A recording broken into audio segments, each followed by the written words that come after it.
So good afternoon. I just received a briefing from our Ohio Emergency Management Agency. They work 365 days a year, and we pay attention to them as members of the public, I guess, only when there's a crisis. And we do face a crisis today. We're facing a unique and dangerous situation for the next few days in Ohio. This is going to impact all the citizens of Ohio. It's going to impact every county from one end of the state to the other. We're going to see, beginning tonight, flash freezing roughly around 9 p.m., beginning in the western part of the state. You can see from the map that is over there, kind of shows you how it's projected this will occur. It literally is going to work its way all the way across the state. So when it enters Ohio, it's going to be entering from Toledo all the way down to Cincinnati. Central Ohio will be hit somewhere around 11 to 12 midnight. The entire state will be hit by 4 a.m. So when Ohioans get up tomorrow morning, the roads are going to be very, very, very dangerous and very, very, very difficult. Flash freezing, this is going to occur very, very, very quickly, and the roads will become very dangerous very, very quickly.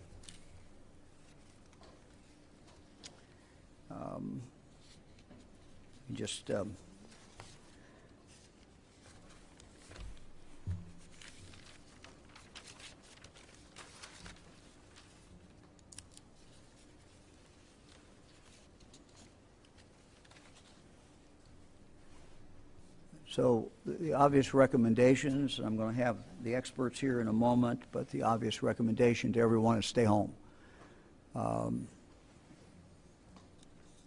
There's significant danger that can come from driving off the road. The car will cool very, very quickly, much quicker than normal. And the ultimate concern, of course, is skin exposure, hypothermia.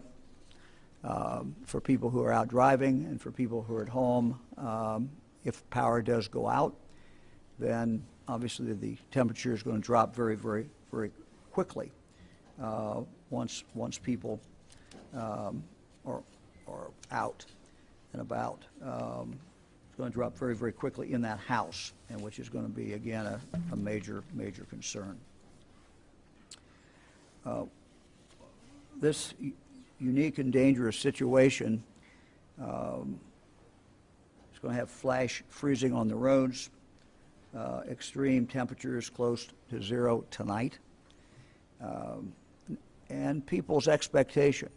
These are the Christmas holidays. People are celebrating their holiday, whatever religion they are, celebrating this time, and people are used to being with loved ones, and they're used to traveling to see those loved ones, and used to traveling and getting together as families.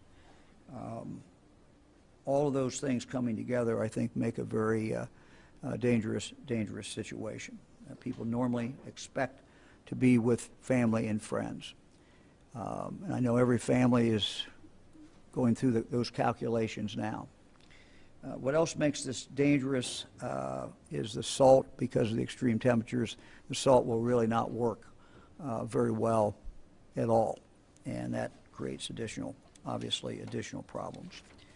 Let me ask now EMA Director Sima Merrick to come up, give us a quick overview, and then I'll be followed by Director Jack Marshbanks and Colonel Charles Jones of the Highway Patrol. Sima, thank you. Thank you, Governor. So as the Governor indicated, we are concerned about the incoming weather as it moves through. First of all, we're concerned about the flash freeze, but the falling temperatures and the extreme wind chills that we'll have from now through Christmas Day. Those types of things impact us greatly when we're looking at personal and our travel plans, right? So if you're at home, we ask that you prepare and you think about those temperatures, and if you have a power outage, that you have plenty of ways to communicate and check on each other. One of those is by having your devices charged up and ensuring that you have a way to have outreach. Additionally, if you do lose power, and we're not expecting a tremendous heavy across the state power outage, but there will be scattered power outages, and some of them could last for a duration of time. When we're looking at a period of weather and extreme temperatures through Christmas Day and the wind chills, we want to make sure that we are checking on our neighbors, we're checking on our loved ones, and if you have to travel, although we would like you to delay that travel if possible, if you have to travel, make sure that people know when you're leaving, what time you're leaving, when you are expected to arrive, and then touch base with the people that you left home or that are back where you left from. That way you can keep an eye on those folks. If in fact you do lose power, don't wait for your neighbor to call. Call and report your power outage to ensure that it gets logged and that you can get service restored as soon as those power companies are able to do so. We expect that our contacts with the National Weather Service will provide updates on that weather and the extreme temperatures as it traverses the state. Right now we're looking through Christmas Day, but as we know, weather can speed up or slow down. So we also encourage all Ohioans to pay attention to the weather, to your local news stations, or however you get your information, if that's through your devices. And then lastly, before I turn it over to Director Marchbanks, I would encourage everyone to really revisit your plans, your family plans, and your preparedness actions in ensuring that you have ways to communicate by charging your phones and your devices now. Thank you very much. Director? Thank you, Governor. On behalf of the men and women of ODOT, we want to tell the citizens of Ohio that we are ready for this storm. It is going to be a challenging storm, but we've been preparing, staying in contact with our partners at EMA and, of course, the Highway Patrol. We have checked our equipment. Our salt barns are full.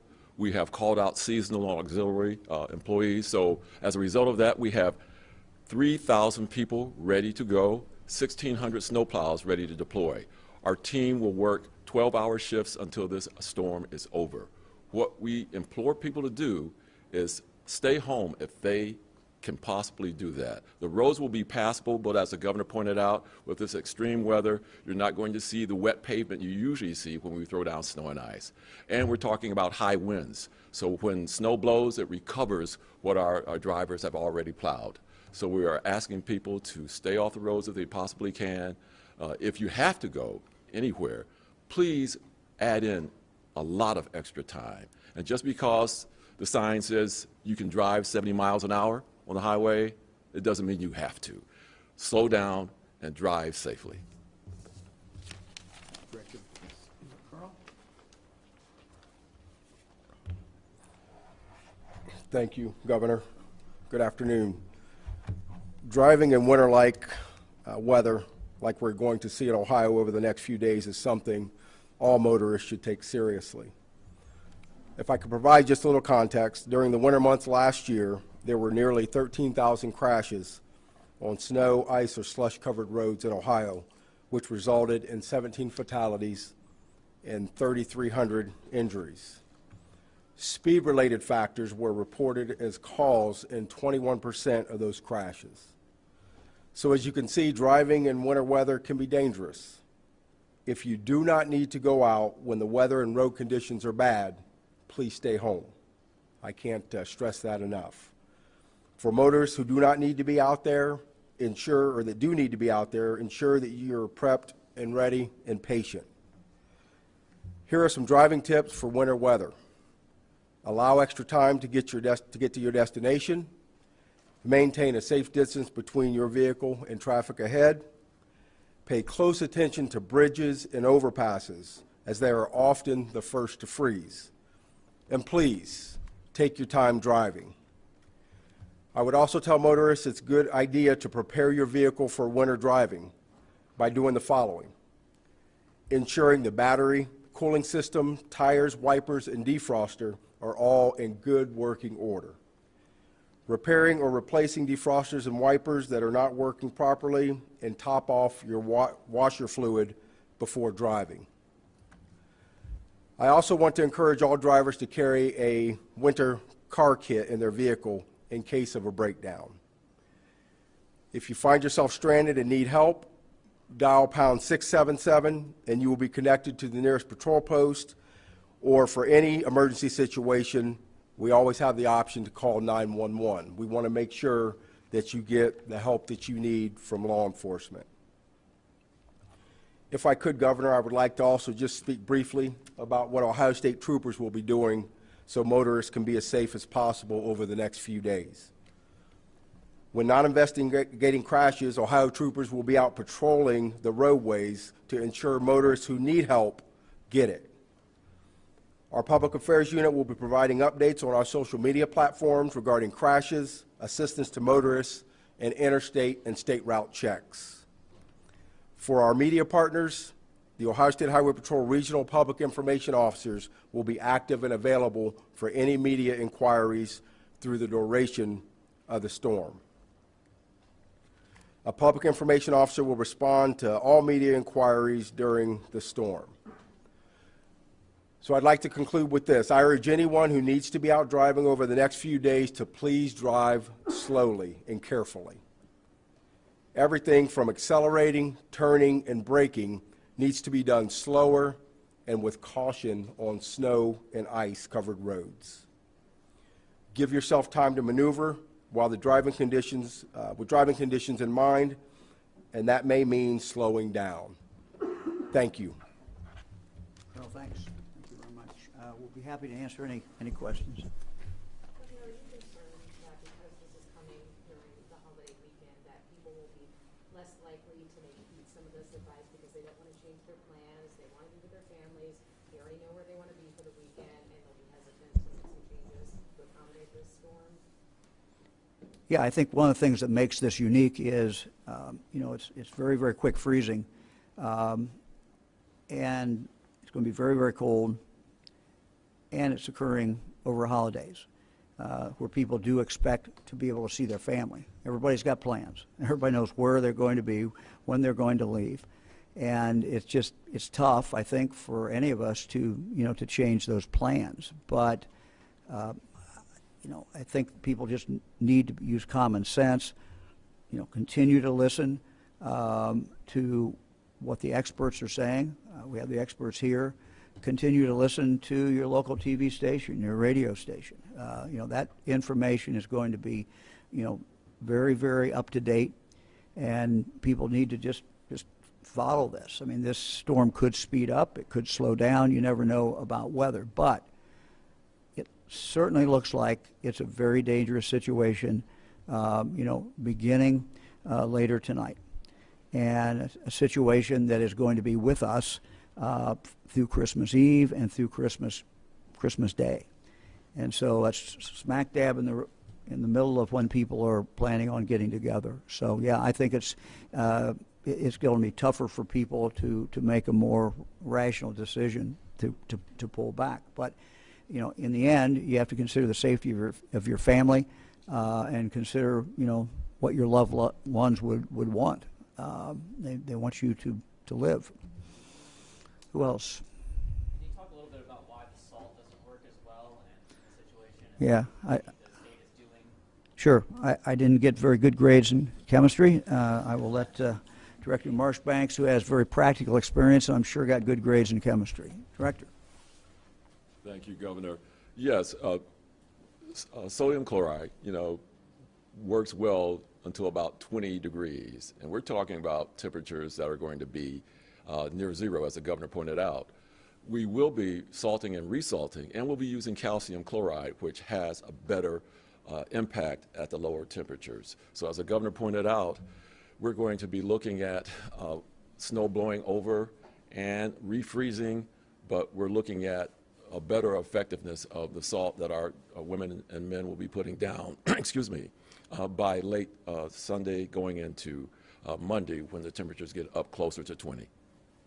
So Jack, the area would be what, 15 degrees and above, 20 and above, something like that? Yes, Governor, it becomes more effective as we get into the upper teens, but we're looking at temperatures in the negatives. And look, people are going to see ODOT trucks out there putting the salt on it, and many times just assume, okay, this is going to be good.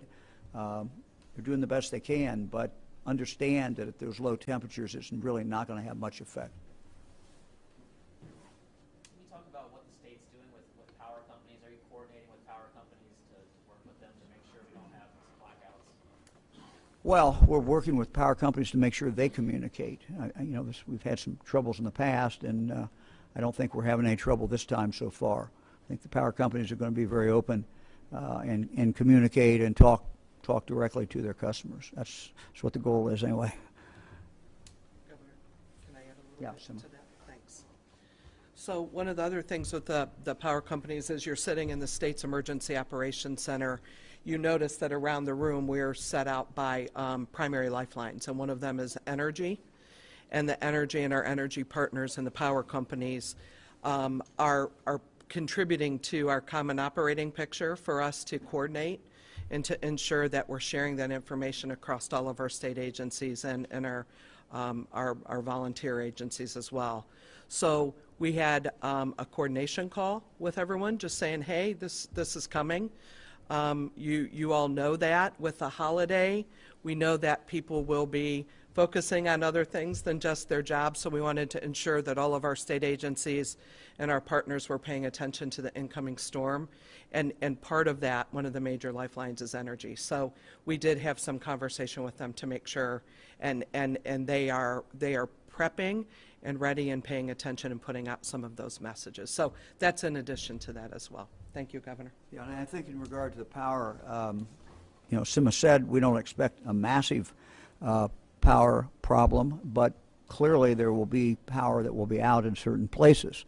And I think this is really a time for Ohioans to take care of Ohioans, because if you have an elderly person, you have someone who is dependent upon machines to breathe, someone who is in a difficult situation, the temperature in that house is going to drop very, very quickly.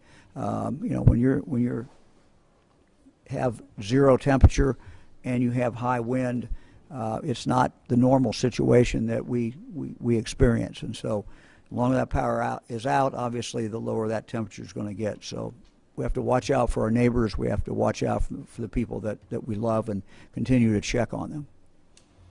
And Governor, kind of switching gears for a moment, you are appointing somebody to the Supreme Court who has no judicial experience and who is a friend of the family. Can you walk me through that decision-making process? Sure. We've interviewed a number of people, very highly qualified individuals, many of whom I think you're going to see again in 2 years, who are going to probably their names will be on the ballot. I chose Joe Dieters because I know him, I trust him. He has an outstanding record of an understanding of the law. He is someone who has been a prosecuting attorney for a number of decades, has handled all kinds of cases, has tried cases himself. So the idea that everybody who's on the Supreme Court has to all be the same as far as their experience, I think is a real mistake. I think what we need on the Supreme Court is people who are constitutional conservatives. Joe Dieters is that. I think we need people who have significant experience, real world experience in the criminal justice system. By real world experience, I mean people who have been in the courtroom numerous times, people who have dealt with difficult cases, people who have seen how the criminal justice system works, and sometimes how it does not work. Joe Dieters has a wealth of experience in all of those areas. I think he brings unique talent to the Ohio Supreme Court. And I'm very, very proud to nominate him. He will do an excellent job. And a wealth of experience just not being a judge. First of all, if you go back in history and look at the United States Supreme Court, some of our most famous jurists were never judges. The idea that you have to be a judge to be on the Ohio Supreme Court. It certainly is not written anywhere, nor does common sense indicate that that should be a qualification. So again, a diverse court, a court with different backgrounds, different experiences, is I consider to be a very, very good thing. And Governor, when it comes to things like shelters for unhoused people, do you have any indication statewide as to, are those going to be staying open later, opening up more beds, etc.? Yeah, I'll let Director Merrick talk about that, but you know, these are local. They're locally run, locally controlled. You know, the local community knows what situation they're facing, and we would expect them to open as the need in the community would indicate. Director? Thanks, Governor. So as the Governor indicated, locally, or local emergency management agencies, which all 88 counties have their local emergency operations plans. So in there is an element for sheltering and warming centers depending on the hazard in which is affecting us at the time. So they are, in one of our calls, they have been talking about assessing their warming centers to ensure that there would be staffing for the opening. They determine those hours based on need. And then shelters and overnight shelters they also pay attention to, and they have identified addresses and places for those. And they need to line up the staffing for that as well. One thing I want to mention with shelters, and I think it's critically important, is as we're looking at these extreme wind chills, you have to also consider your animals, right? So animals need to be brought in. They can't withstand this long term. And then when you're looking at shelters or making shelter or accommodations for yourself, find one that will accept your animals. Please don't leave them home and don't leave them out in the cold. And a lot of our movement in shelter stand-up and warming center stand-up allows for pet-friendly for you to bring them. Also, you want to make sure that you have water, drinking water that's not frozen for your livestock. So I thought I would make that plug just because that's important when we're thinking about that. Thank you, Governor. Thank you, Director. Anybody else? Governor, the latest records request from the Ohio Consumers Council shows First Energy executives talking about the role of your administration, particularly Lieutenant Governor John Husted, in pushing to pass House Bill 6. Can you talk about the role your administration played in helping it pass that law? Oh, sure. That should not be a shock to anybody. We have been very out front in regard to nuclear energy.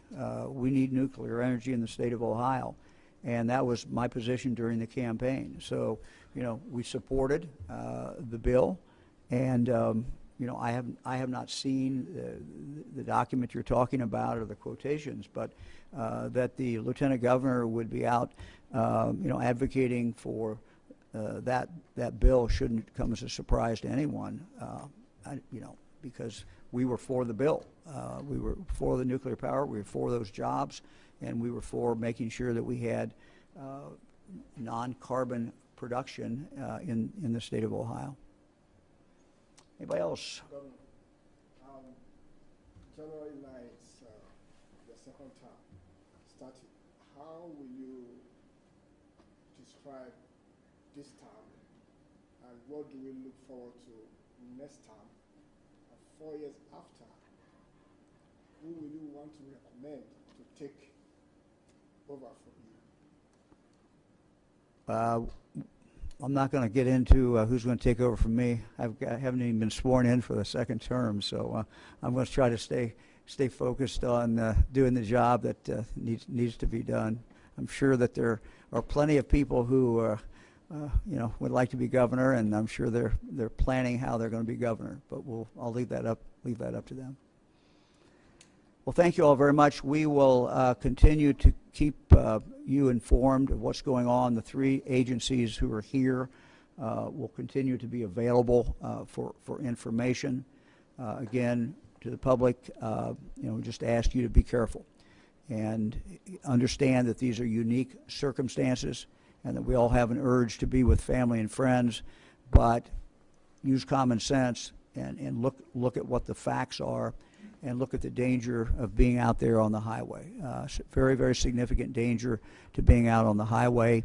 As soon as the rain that we're seeing now turns to ice, which is going to start this evening, and by the time most of us get up tomorrow morning, it's going to be ice is going to be there, and these roads are going to be very, very dangerous.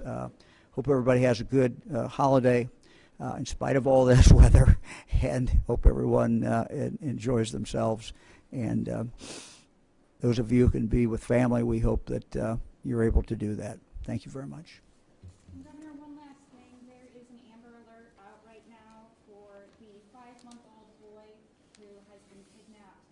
Can you just talk a little bit about, how the storm could impact that, and also just some thoughts that you have on the whole situation?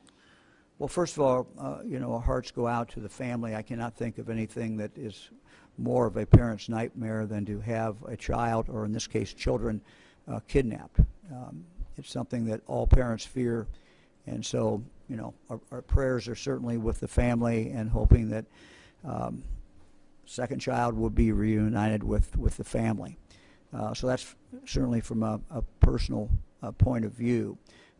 I know that from the Department of Public Safety and the Highway Patrol, they have been directly involved in this, in offering assistance.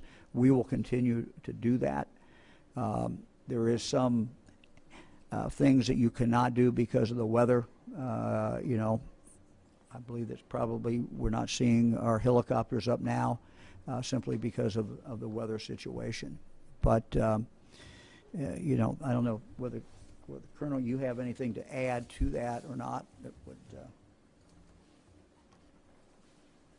Governor, no, we're doing everything we can to assist the Columbus Division of Police and all law enforcement together, working as one, using all of our resources to try to see if we can find the second baby. So being diligent, doing what we can, and we're going to keep at it until we can find him.